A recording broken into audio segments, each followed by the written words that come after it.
Сүйкімсіз жігіттің суреті. Авторы Айнаш Исали. Анау өзім сияқты шілтері әдемі терезені көрдің бе? Мен сол бөлмеде тұрамын, есіңе сақтап ал, деді Салтанат маған қарап қутыңдап. Мен көп қабатты жатақхананың терезелерінен әдемі шілтері барын көзіммен іздеп, танауымды пыш еткізіп тартып қойдым. Іздеп келгенің жақсы болды, адаспай қалай таптың? Өзің де өсіп қалыпсың ғой, кіп-кішкентай қыз едің, деп Салтанат жатақхананың есігіне қарай аузы тынбай сөйлеп келе жатыр. Интернаттарыңда дұрыс тамақтандыра ма? Жүр тамақ ішіп алайық, сосын мен сені қыдыртамын, деп ол мені кекілімнен сипап еркелетіп қойды. Мінезі қалай өзгерген? Ауылда әркімге жеңгетай болып, аузы жабылмай қутыңдап жүретін Гаухар жеңешемнен айнымай қалыпты. Мынау баяғы жәудіреп тұратын ұялшақ Салтанат емес, бірақ бәрібір ол сұлуақ. Тек кинода ойнайтын сұлулар секілді. Шашын кеспегені қандай жақсы болған, деп соңынан бұрымына қызығып еріп келемін. Сөйте өзімнің ербеген ақ бантикпен екі бөліп өріп қойған бұрымсымағымды сипап қойдым.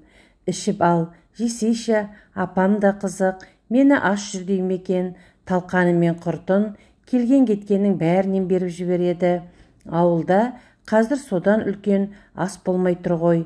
Заманның дөңгелегі кері кетіп, көп үйдің дастарқанынан күй тайғалы қашан. Интернаттың қырлы стақаны мені жалықтырса керек, ауылдағыдай шұңғыл кесемен шәй ішкен әлде қайда мәндірек сияқты көрінді.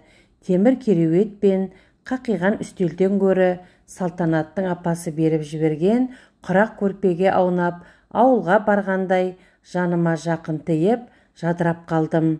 Салтанаттың қойған сұрақтарына иә мен жоқтан басқа жауап айтпаймын. Үстіне кенеп қап қигізіп қойсаң да, сұлулығы әсте кеммейтін Салтанаттың жүріс тұрысы, шайды жинағаны, бәрі интернаттың сұрқай біркелкі тіршілігінде емес, басқаша әсер етті. Менімен бірге дискотекаға барасың ба? Деді Салтанат киініп жатып. Үндемесем де, осындай аса көрікті әпкеме еріп жүретініме іштей қуанып тұр едім. Салтанат үстінде майда қызылды жасылды көбелек тектес гүлдері бар қып-қысқа, мықынын әрең жауып тұратын көйлек киіп алды. Әппақ, оқтаудай түзу, екі аяғы талантты мүсіншінің қолынан шыққан мінсіз туынды сияқты. Ұзын шашын тарқатып жайып жіберді. Көйлегінен шашы ұзын. Егер ауылда дәл осылай көшеге шыға келсем, жұрт Ескендірдің қызының көйлегіне мата жетпей қалған ба деп күлер еді, деп Салтанат айнаға қарап күліп қойды. Өзінің көркіне өзі де көңілі толғандай, айна алдында әпкем көркіне масаттанып, әрі-бері бұрылып қояды. Далаға шықтық. Жатақхана алдында темекі шегіп отырған жігіттердің біреуі Салтанаттың басынан аяғына дейін мойнын шалқақтата көз жүгіртіп ысқырып жіберді. Па шіркін, королева қайда кетіп барады, деді оны қостаған екіншісі кекесінсіз. Көрдің ғой әпкеңді, деп күлімсіреп Салтанат маған бір көзін қысып қойды. Келер жолы қайда келетінімді ұмытып қалмайын деп, әрең сарсылып іздеп жүріп тапқан жатақхананы есіме сақтап қалайын деп артыма бұрылдым. Жатақхана сыртында нөмір 3-ші құрылысшы жастар жатақханасы деп бадырайып орысша жазылып тұр екен. Кіріп шығып жүрген жастардың 99%-ы қара көз жастар. Айтпақшы, ауылдағы Ескендір шал қызым оқуға түсті деп өлердей қуанып, көрші қолаңға ағыл-тегіл дастарқан жайып, қуанышын бөліскен жоқ еді? Салтанат, сені біздің ауылдағылар институтта оқиды деуші еді ғой, ал мұнда студенттердің емес, жұмысшы жастардың жатақханасы деп жазылып тұр ғой, дедім шыдай алмай. Салтанаттың институтта оқығаны рас, студент болғаны да рас, бірақ қазір студент емес. Кейін айтамын, үлкейгенде түсінесің, деді де шуы мол би алаңына мені жетектеп кіріп кетті. Қазір айтсаң да түсінемін, айтшы, дедім. Енесінің артынан ентелеген бұзау секілді көп адамдардың арасында қыстырылып-қымтырылып әрең өтіп келе жатып, ол музыканың айғайынан менің сұрағымды естіген-естімегені белгісіз даңғаза шудың ішінен біреулерді іздеп, мойнын созып, маған қарап басын шайқап, алақанымен құлағымен аузын көлегейлейді. Естімеді ме екен, әлде жауап бергісі келмеді ме? Жоқ, әлде кейін сөйлесеміз дегені, мүмкін қажеті жоқ деген ишарасы шығар. Мен де сосын үндемей қоя салдым. Екі өкпесін жұлқып, билеп жатқан жастардың арасында біз де жүрміз. Салтанат өзі іздеген топқа жақындасымен-ақ жігіттер жарылып, ортадан орын берді. Сұлулық деген қандай құдіретті күш, сиқырлы таяқ секілді, жалт еткенде арбалмайтын адам жоқ. Көрікті, аса көркем қызбен бәрінің де билегісі келеді. Келесі би басталған сайын салтанатқа жапа тармағай бірнеше жігіт қатарынан ұмтылады. Әне бір еңгезердей сымбатты жігіт салтанатты билеп төстеп иемденіп барады. Ысырыла биден шеттеп қалдым, ішім пыса бастады. Салтанаттың көзі маған бір түскенде кетейікші деп ымдадым. Би алаңынан салтанатпен бірге екі қолын қалтасына салып, қораздана күжірейіп, әлгі жігіт те ере шықты. Қараңғылық баяғыда түскен күздің алғашқы күндерінің ызғары байқалады. Шаршадың ба? Тоңғанда шығарсың, кетейікші дедім оған қарап. Билемеген адам тоңады, әлде де билей тұрса қайтеді қыздар, деді жаңағы жігіт салтанатқа бір жағы өтінгендей қиылып. Салтанат маған не істейміз дегендей сұраулы жүзбен қарап еді. Мен кеткім келіп тұрғанын білдіріп, маңдайымды тыржиттым. Оның үстіне манадан бері билемей шетте салтанаттан көз алмай тұрған ұсқынсыздау шикіл сары жігіт те көңіліме неше түрлі күдік ұялатып тұр еді. Сонымен қораз жігіт бізді шығарып салмақ болды. Өзінің де аты Ораз екен. Жатақханаға қарай аяңдап келеміз. Самаладай жарқ-жұрқ еткен даңғазаға толы би алаңы да артта қалып барады. Жарық көшелер кейін қалып, жаңадан салына бастаған үй құрылыстарына жақындағанда Салтанат, мына үйлерді біз тұрғызып жатырмыз деді. Мақтанғаны әлде өкінгені белгісіз. Сіз секілді аруға балшық илеп, кірпіш көтерген обал екен. Сіз сияқты аруға актриса болу ғана лайық деді қораз жігіт. Салтанаттың сүйріктей саусақтарын алақанымен әспеттей көтеріп, еріне апармақшы болып еді, ол қолын сілкіп тартып алды.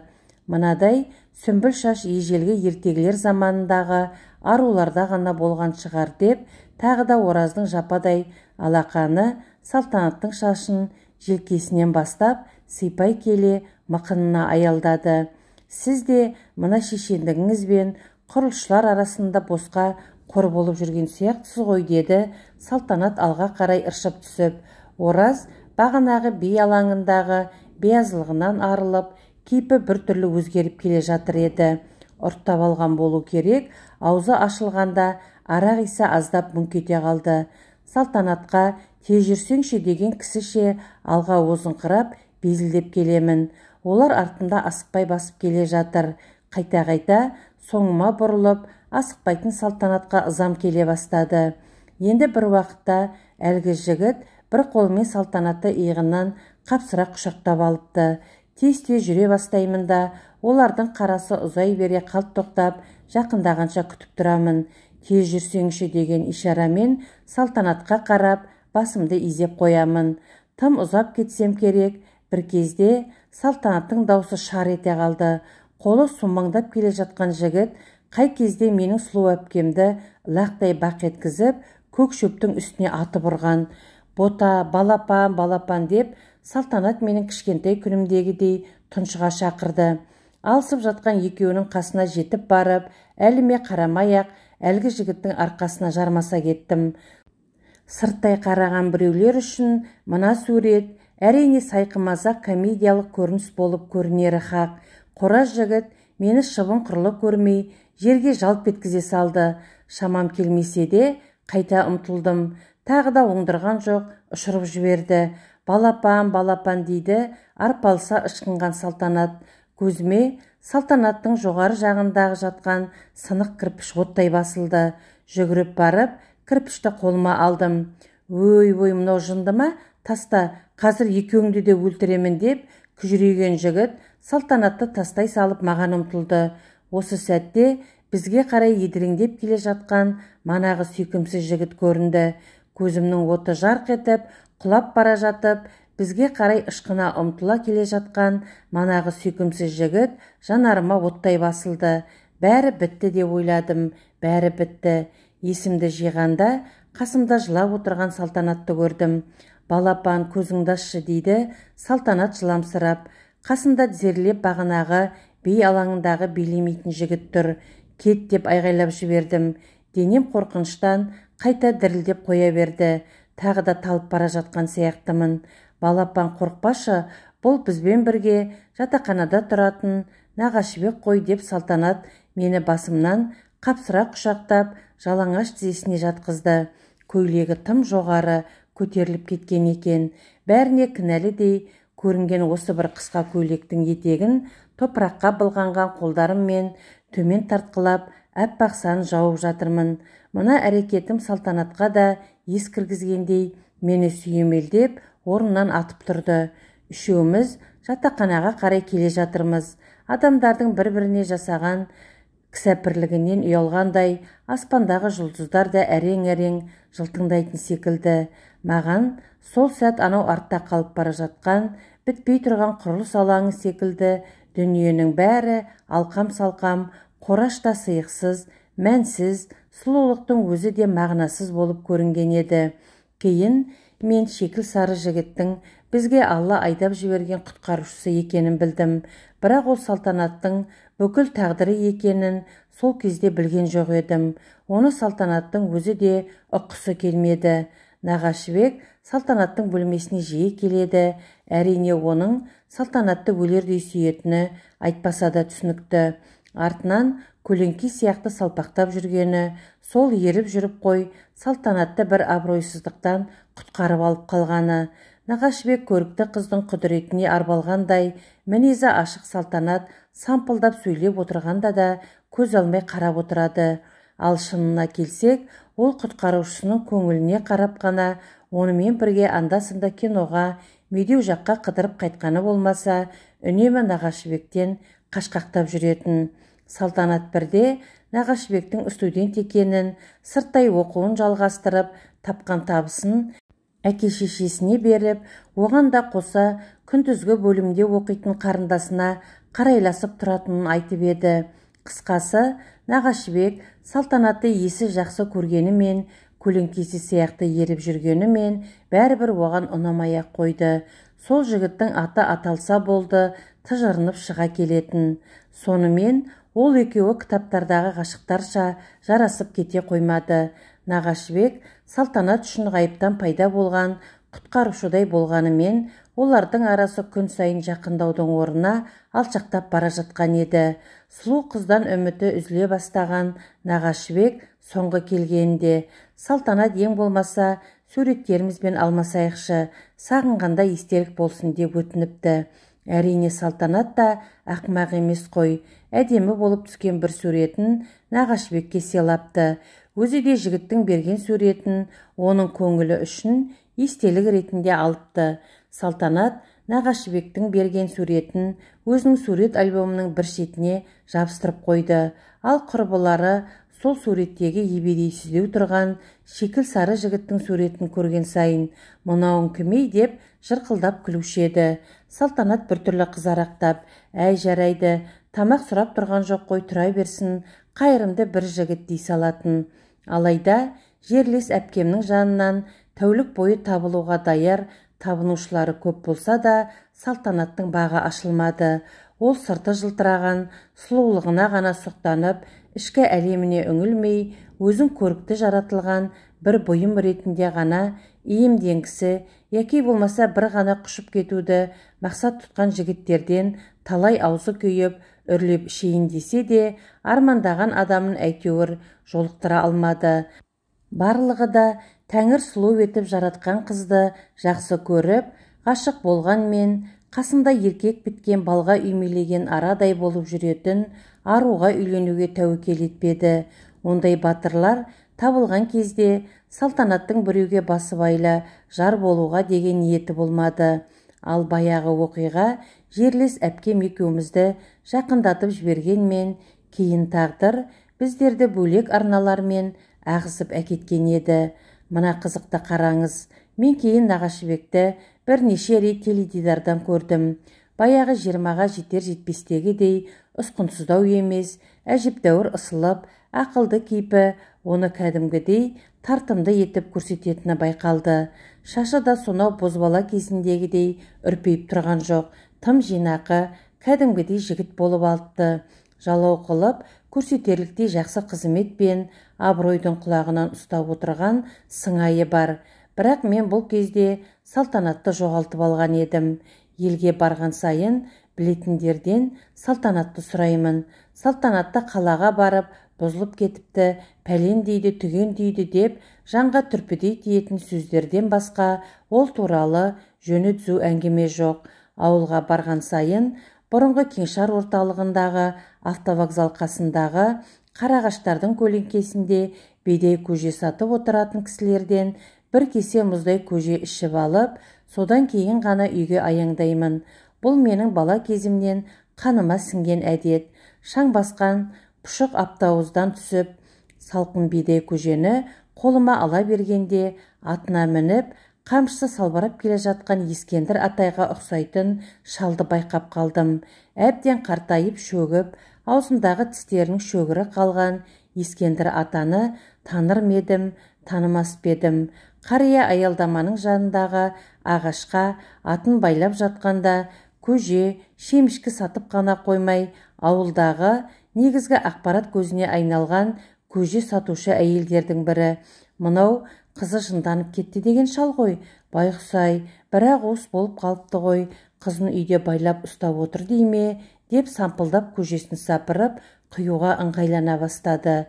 Ескендір атай қамшысын қонышына қыстырып, қатындарға жақындады.